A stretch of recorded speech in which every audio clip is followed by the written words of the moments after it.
오늘은 하나님 말씀 출애굽기 4장 1절에서 23절까지의 말씀으로 제목은 하나님의 설득이라는 제목으로 말씀을 나누도록 하겠습니다. 오늘도 한번 2주간 더 비대면 예배로 드리기 때문에 설교 영상만 올리도록 하겠습니다.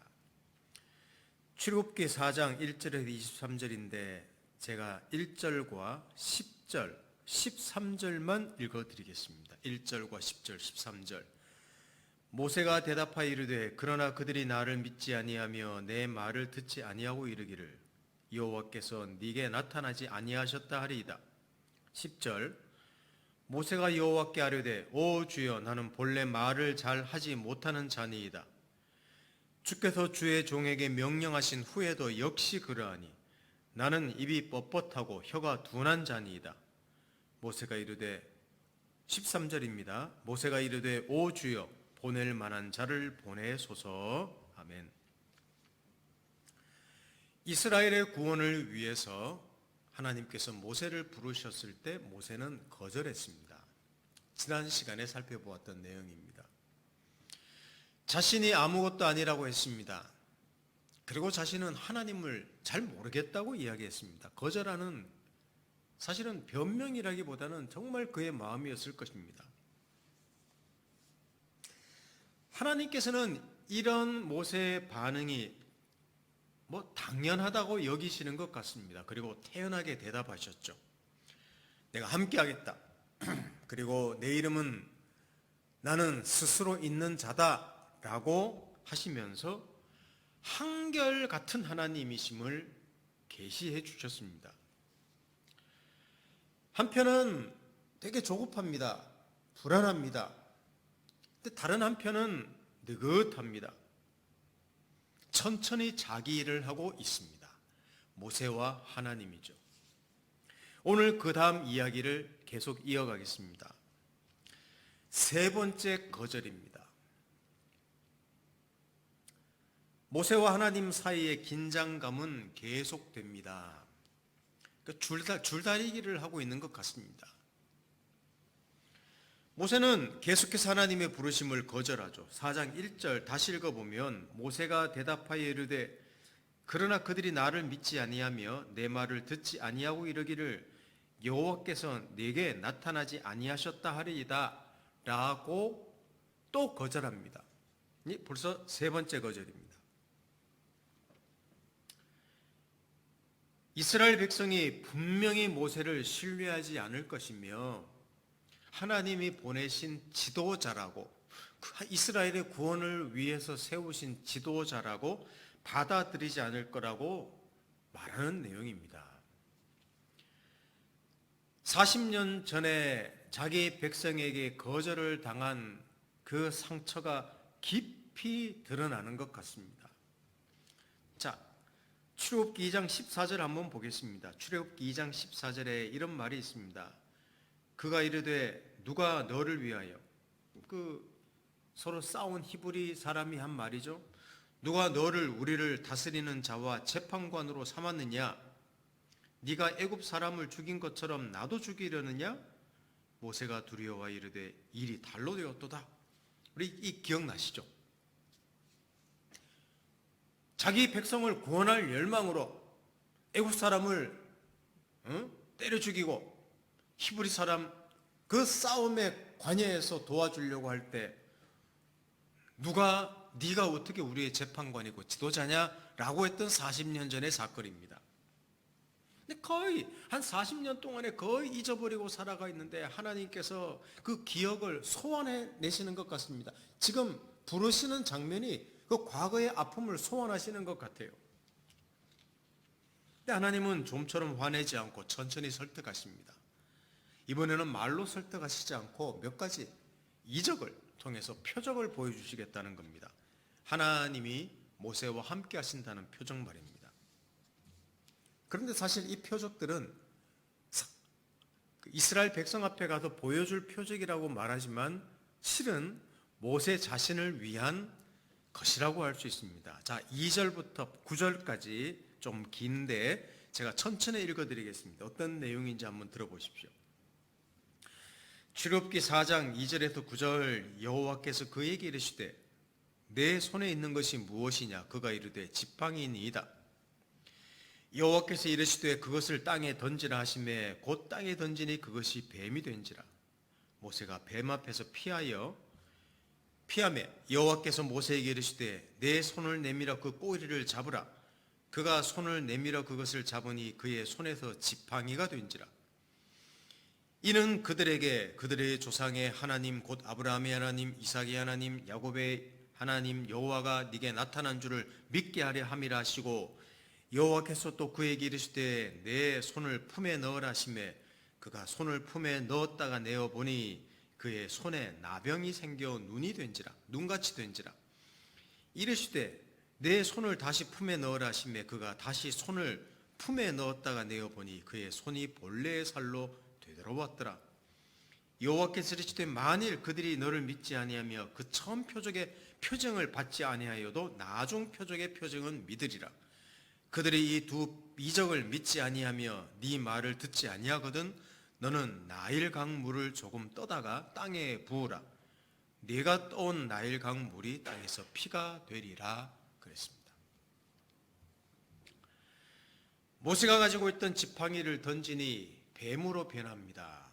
꼬리를 잡으니 다시 지팡이가 됩니다. 모세의 손을 품에 넣으니 손에 나병이 생겼습니다. 다시 품에 넣으니 원래로 돌아옵니다. 이 두 이적을 믿지 않을 때는 나일 강물을 갖다가 땅에 부으면 그것이 피가 될 것이라고 말씀하십니다. 여러분, 모세 지금 뭐 하는 중입니까? 하나님께 자기는 못한다고 항변하는 중 아닙니까? 근데 하나님은 계속해서 모세와 함께 하신다고 이적들을 보여주십니다. 이적 자체가 신기하고 놀랍기 때문만은 아닙니다. 사실 이 이적들은 하나님께서 모세를 통해서 하실 일을 보여주신 것입니다. 앞으로 바로 앞에 가서 할 일들을 보여주신 거예요. 미리 조금 보여주신 거예요. 근데 우리는 사실 이 세 가지 이적의 의미가 무엇인지 정확하게 모릅니다. 왜냐하면 성경에 안 나타났기 때문입니다. 근데 제가 주석들이나 책들을 참고해 보니까 참 해석이 많더군요. 근데 제가 얻은 결론은 굳이 이 이적들이 어떤 의미를 가졌는지 해석을 너무 많이 하지 말고 그냥 간단하게 살펴보는 게 좋을 것 같습니다. 뱀, 나병, 나일강은 이집트를 상징한다고 저는 생각합니다. 그렇습니다. 이집트도 하나님의 통치 아래에 있습니다. 애굽이 하나님의 통치 아래에 있습니다. 하나님께서 애굽을 심판하실 것입니다. 그것이 모세를 통해서 모세 앞에서 하나님이 보여준 이적, 이 의미라고 간단하게 생각해 볼 수 있죠. 모세야, 그래 가라. 내가 너와 함께하마. 그리고 내가 이집트를 심판한다. 그리고 내 백성을 구원한다. 내가 통치한단다. 이런 의미가 내포되어 있는 것이죠. 저는 그렇게 생각합니다. 모세도 바로 그 순간, 물론 하나님이 계시를 통해서 조명하심을 통해서 깨달았는지는 모르지만 그 이적을 제대로 몰랐을 것이라고 생각합니다.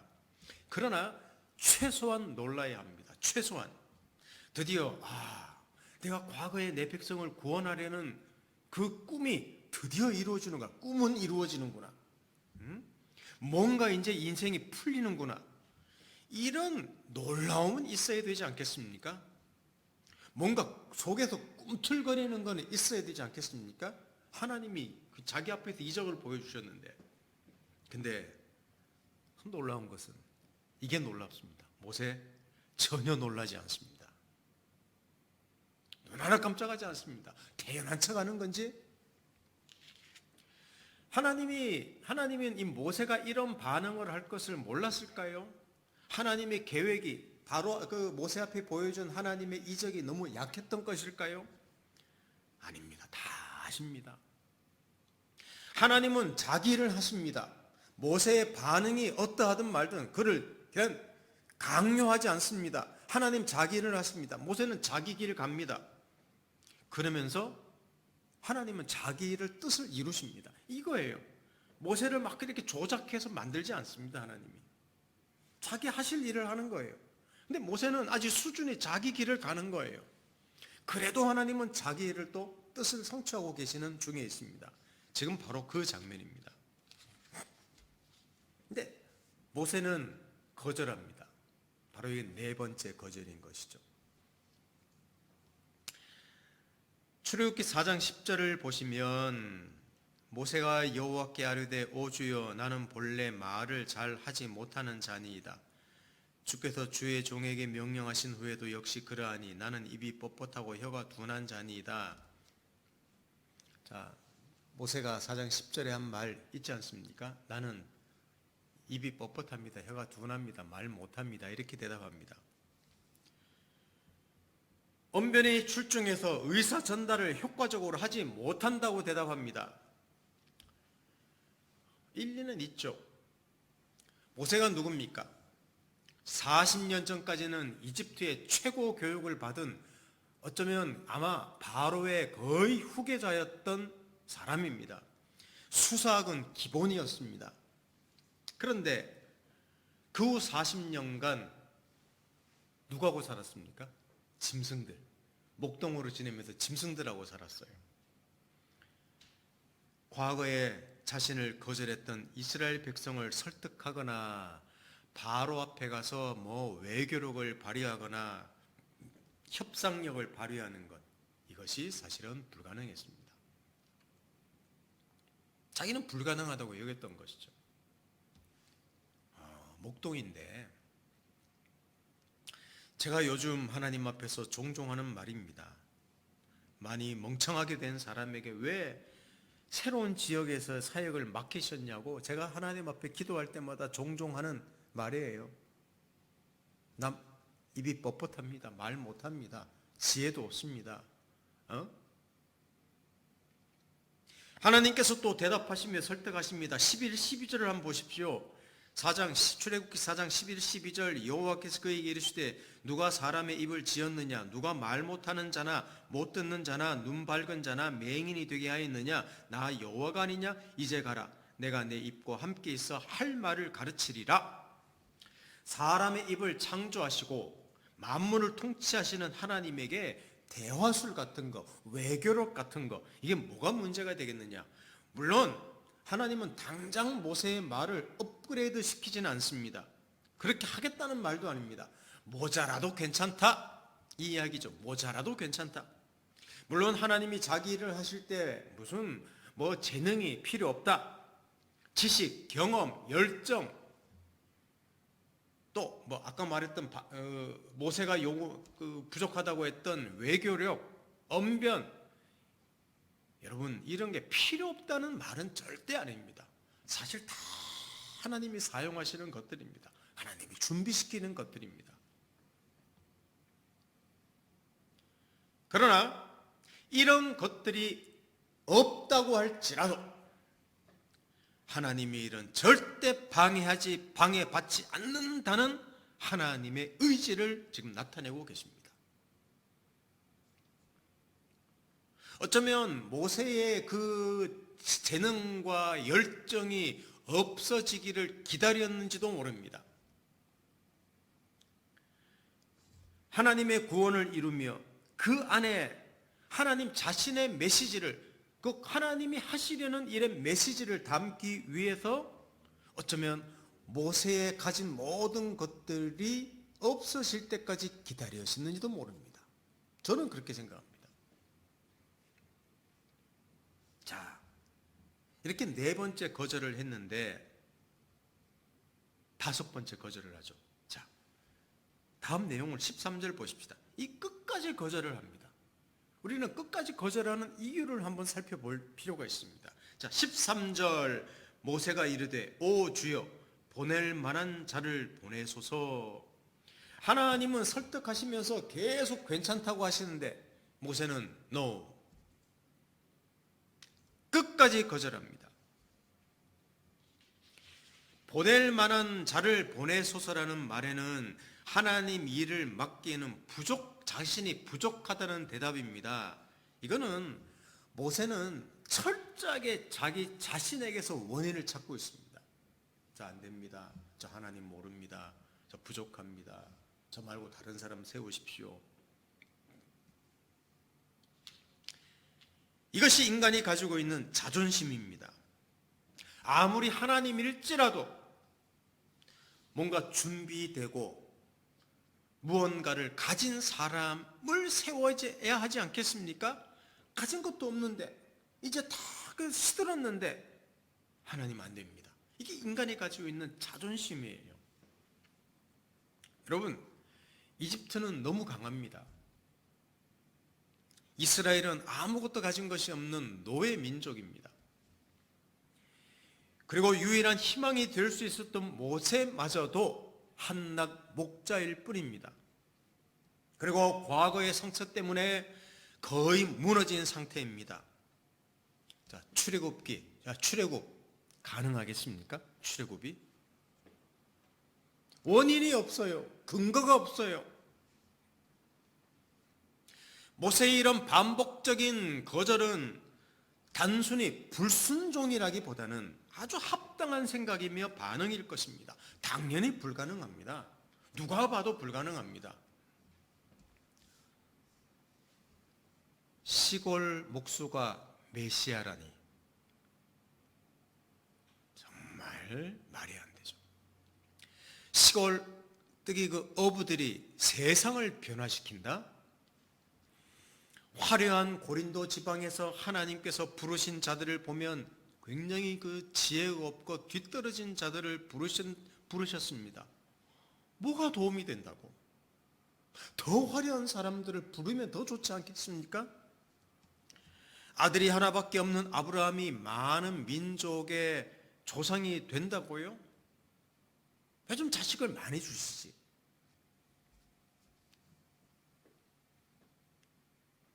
왜 괜찮아 보이는 그 남자다운 에서가 아니라 간사한 야곱을 택하셨을까요?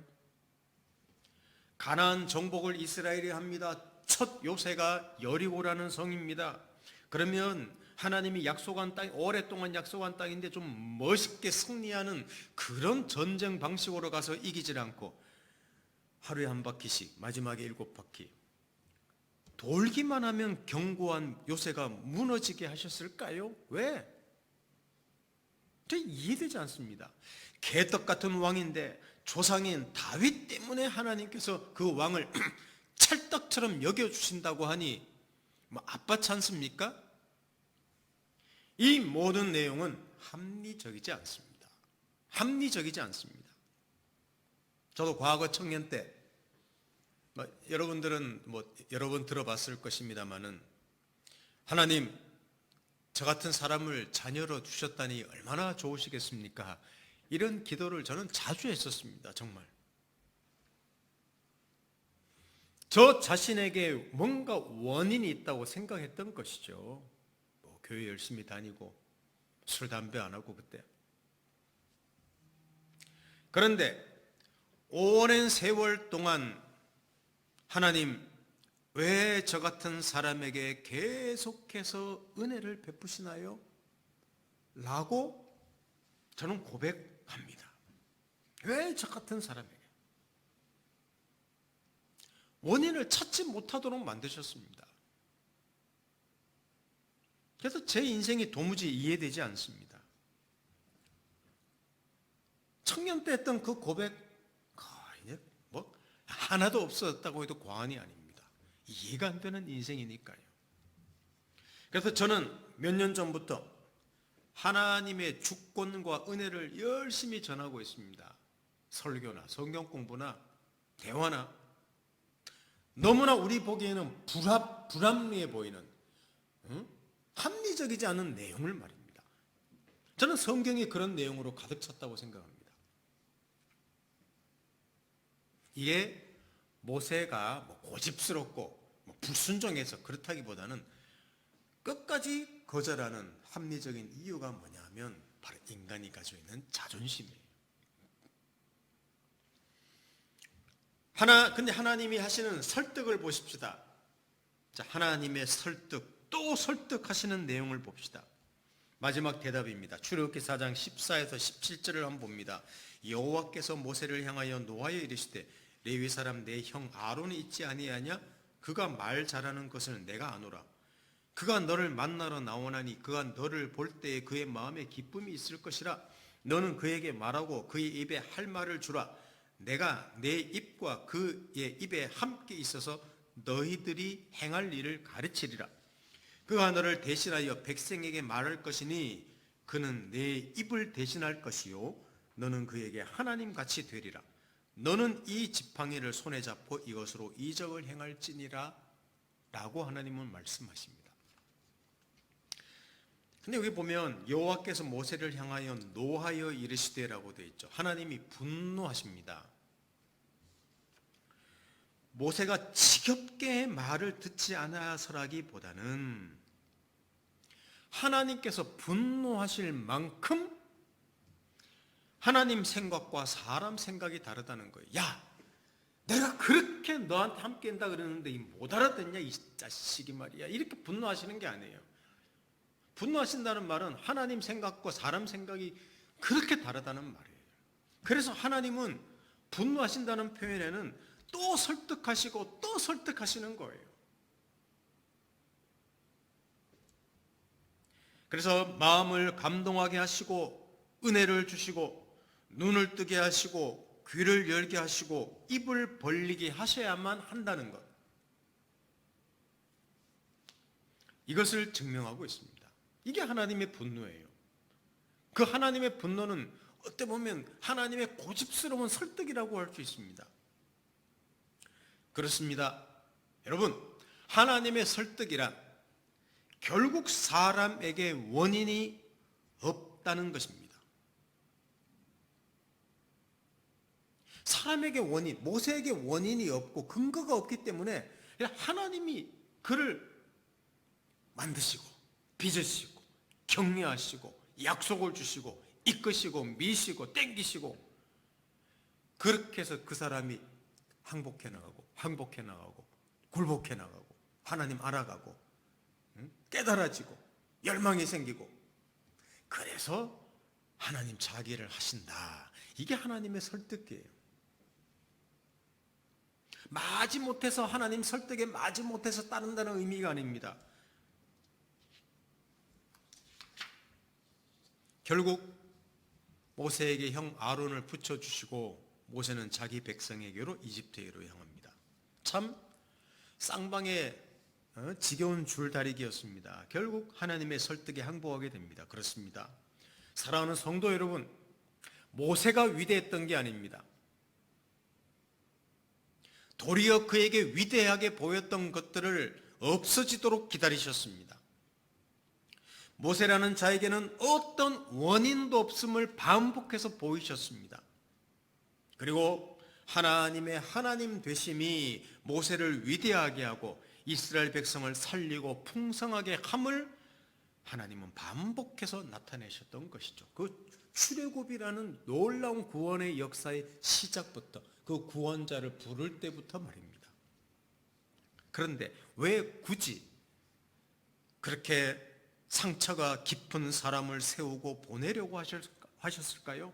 왜 거절하는 사람을 설득하고 설득해서 항복하게 만드시는 것일까요? 이게 아브라함을 통해서 이삭을 통해서 야곱을 통해서 인류를 향한 구원의 메시지, 죄인을 향한 하나님의 일하심을 담아내셨던 하나님, 그 하나님께서 이제 출애굽이라는 한 역사적 사건 안에서 같은 메시지를 담으시려고, 출애굽이라는 사건은 사실은 구원의 상징 아닙니까? 구원이 무엇인지를 보여주는 거 아닙니까? 하나님이 인류를 향하여 어떤 계획을 가지고 계신지, 어떤 일을 하려는 것인지를 보이는 사건 아닙니까? 그 안에 담아내실 때 하나님이 누구신지 그것을 모세 생애 속에서 지금 담아내고 계시는 것입니다. 사랑하는 성도 여러분, 그렇습니다.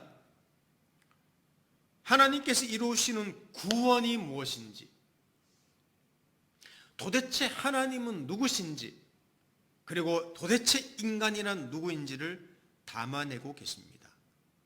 그래서 도대체 하나님이 이루시는 구원이 무엇인지를 한번 조금 더 생각해 보십시다. 하나님의 구원이 무엇인지. 여러분, 모세를 부르시는 과정엔 무엇이 많이 나타나느냐? 하나님의 주권과 은혜가 넘치고 있습니다. 여러분도 그렇게 생각하십니까? 지금 몇 주 계속 이야기하는 출애굽기 내용이 그 내용 아닙니까? 아니, 창세기도 그 내용이었습니다. 하나님의 은혜와 주권이 넘치고 있습니다.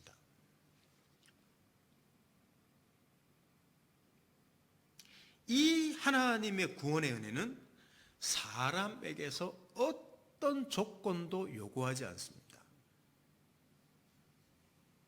그래서 자신은 하나님의 구원에서 자격이 없다 말할 자를 없게 만드십니다. 그리고 나는 자격이 있어.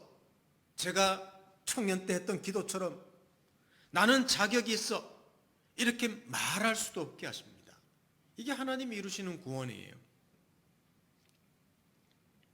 이렇게 하나님이 주도해서 그의 은혜로 원인을 사람에게 두지 않고 기적적으로 시작하게 한 인생이 망할 수가 있겠습니까? 여러분, 모세는 안 한다고 버티는데 하나님의 설득에 의해서 모세 생각과 하나님 생각이 너무 다 다르다고 했지 않습니까? 그래서 모세를 설득하고 항복시켜서 만드신 하나님이, 시작하신 하나님이 중간에 망할 수 있습니까? 아니, 모세가 열정을 가지고 하나님 내가 일하겠습니다 그러면 모세 죽을 수도 있고 지혜가 없을 수도 있고 실패할 수도 있고 마음이 변할 수도 있고 우리 마음 변하는 것 저 모세뿐입니까? 저와 여러분 다 그렇지 않습니까? 그거는 시작은 멋지게 하더라도 끝은 완전히 망할 수 있습니다. 그래서 하나님이 하시는 일에는 절대 원인을 우리에게 두지 않습니다. 그게 모세와 이스라엘 백성 안에 담아내신 거예요. 그리고 아브라함, 이삭, 야곱 안에 담아내신 거예요. 그리고 하나님이 이루시는 계속되는 구원 속에 담아내시는 내용입니다. 하나님의 구원, 하나님의 일하심이 얼마나 풍성하고 확실한지 아십니까? 우리에게도 시작한 것이 아니기 때문입니다. 여러분, 저는 이 설교를 준비하다가 로마서 말씀이 생각났습니다. 원래 다른 구절들을 좀 많이 생각해서 준비를 했습니다만은 어젯밤에 다 바꿔버렸습니다. 자, 로마서 9장 13, 15절을 한번 보십시오. 참 많은 분들이 이 의미를 정확하게 모르더라고요. 로마서 9장 13절과 15절입니다. 기록된 바 내가 야곱은 사랑하고 에서는 미워하였다 하심과 같으니라. 15절 모세에게 이르시되 내가 긍휼히 여길 자를 긍휼히 여기고 불쌍히 여길 자를 불쌍히 여기리라 하셨으니 변나. 엿장수 마음대로입니까? 하나님이 에서는 미워했다, 야곱은 택했다. 어떻게 자기 마음대로 할 수 있습니까? 이 말씀은 어떤 의미인가 하면 정확하게는 하나님은 사람에게 원인을 두지 않는다는 말입니다. 에서와 야곱을 통해서 에서는 버렸고 야곱은 택했다. 무엇을 담아내시려는가 하면 그 메시지가 나는 사람, 너희들 생각하는 생각, 너희들이 근거를 두는 거하고 나는 달라. 내 일은 달라. 내 구원은 달라. 이 내용입니다.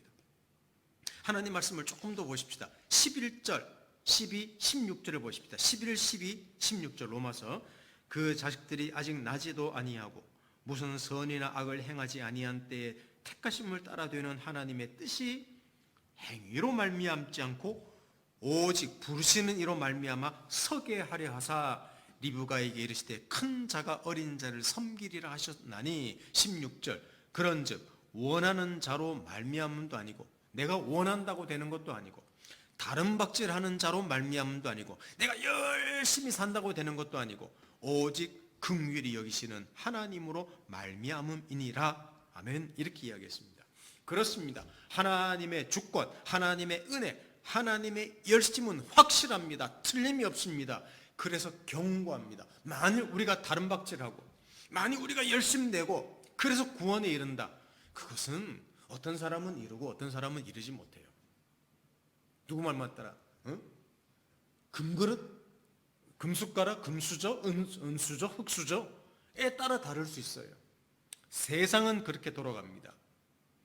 그러나 하나님이 하시는 일에는 우리에게 전혀 근거를 두지 않습니다. 왜? 우리가 누군지, 인간이 누군지를 알기 때문입니다. 아무리 잠재력이 뛰어나고 아무리 지혜가 뛰어나고 내가 천재일지라도 내가 영재 같은 어떤 수준의 사람일지라도 그 본성이 어떤지 그 죄성이 무엇인지를 알기 때문에 하나님은 거기에다 절대 원인을 두지 않습니다. 자기는 절대 그렇지 않을 거라고요? 그렇게 장담하고 확신 있게 말할 사람이 있습니까? 사실은 다 그거 자만입니다. 교만입니다. 그래서 하나님이 야곱을 택하셨다는 표현을 하신 거예요. 하나님의 의지예요. 하나님의 고집이에요. 하나님의 열심이에요. 여러분, 하나님이 그렇게 해서 열심을 내시고 설득하신다는 게 압박이겠습니까? 강요일까요? 아닙니다.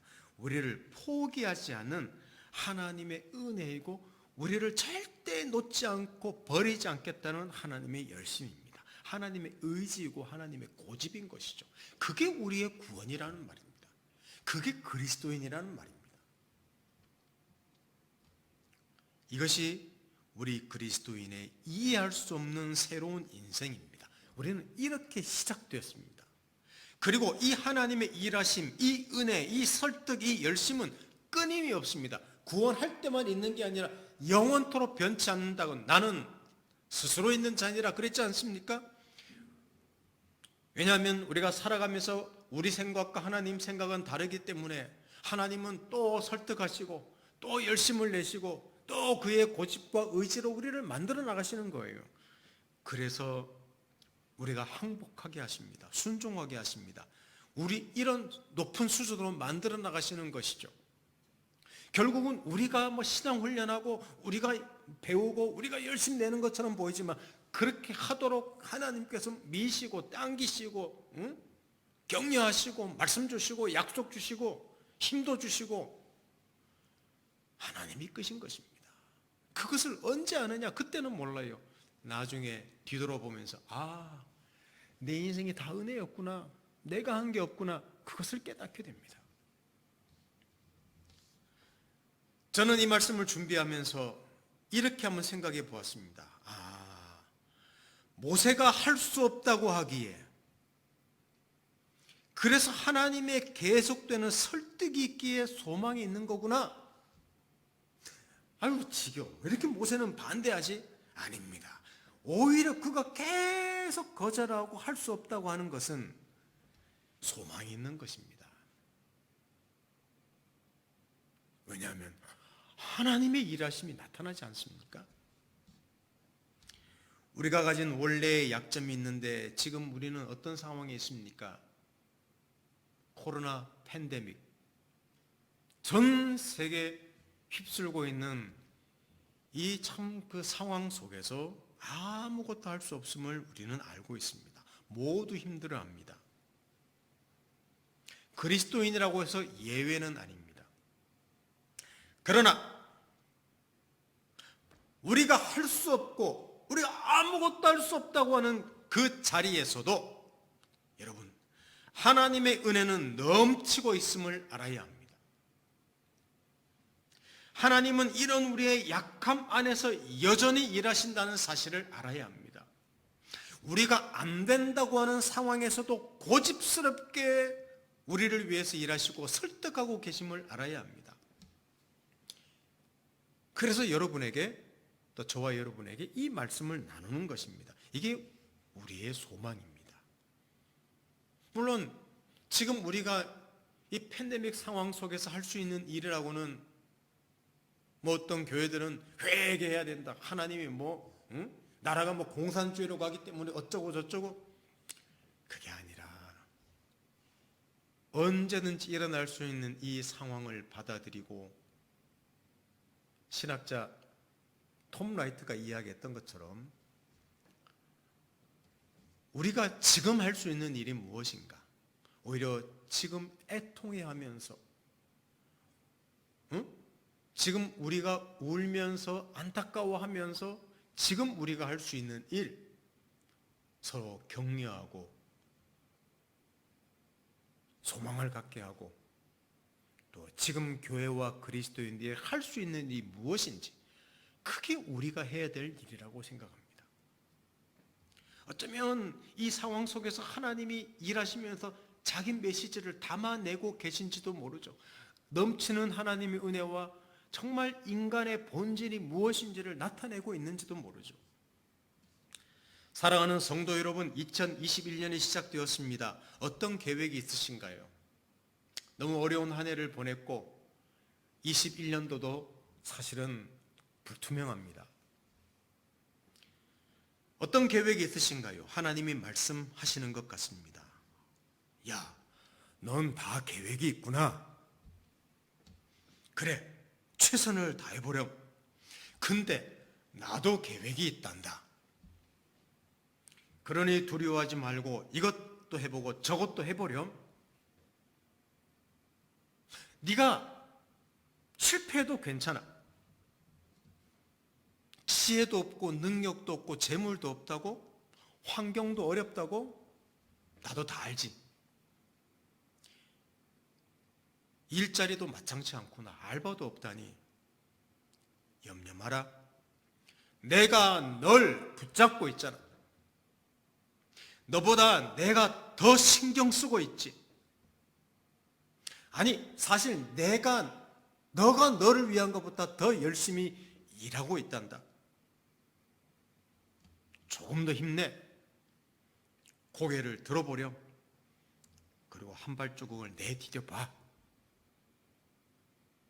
내가 또 일할 거야, 너를 위해서. 너 가정을 위해서. 너 사회를 위해서. 너 나라를 위해서. 내가 일하고 있어. 아무것도 없다고 하는 상황에 그래, 내 은혜가 넘치고 있지. 원인이 너에게 없다고? 그래, 그래서 소망이 있는 거야. 내가 붙잡고 있으니까 틀림없지. 여러분, 이것이 우리 그리스도인이 이 어려운 시대에 가져야 될 소망입니다. 그리고 이 소망 속에서 지금 누구 욕하지 말고 비판하지 말고 주어진 현실 속에서 최선을 다해서 최고로 살아가는 것입니다.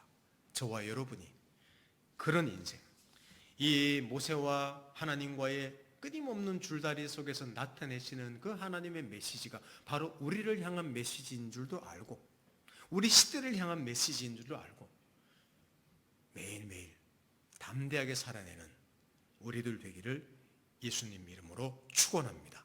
함께 기도합니다. 살아계신 하나님 아버지, 감사합니다. 출애굽기 4장에 있는 말씀이 모세만을 위하고 이스라엘만을 위한 말씀이 아니라 거기 담아내신 하나님의 그 뜻이 바로 어려운 시대를 살아내는 우리를 향한 메시지인 줄 압니다. 아무것도 알 수 없습니다. 그래서 다 알 수 있습니다. 바로 하나님이 일하시고 하나님이 고집스럽게 우리를 설득하시고 만들어 나가시고 복 주시기 때문입니다. 우리 그런 인생임을 알고 2021년 시작했습니다. 불투명합니다. 어둡습니다. 그러나 하나님이 붙잡고 계시기 때문에 소망 가운데 하나님 기대하며 살아내는 저희 인생 되도록 축복해 주십시오. 저희들과 우리 교회와 이 사회와 이 나라와 온 세상에 있는 모든 사람들을 불쌍히 여기주시기를 바랍니다. 감사드리고 예수님의 이름으로 기도드립니다. 아멘.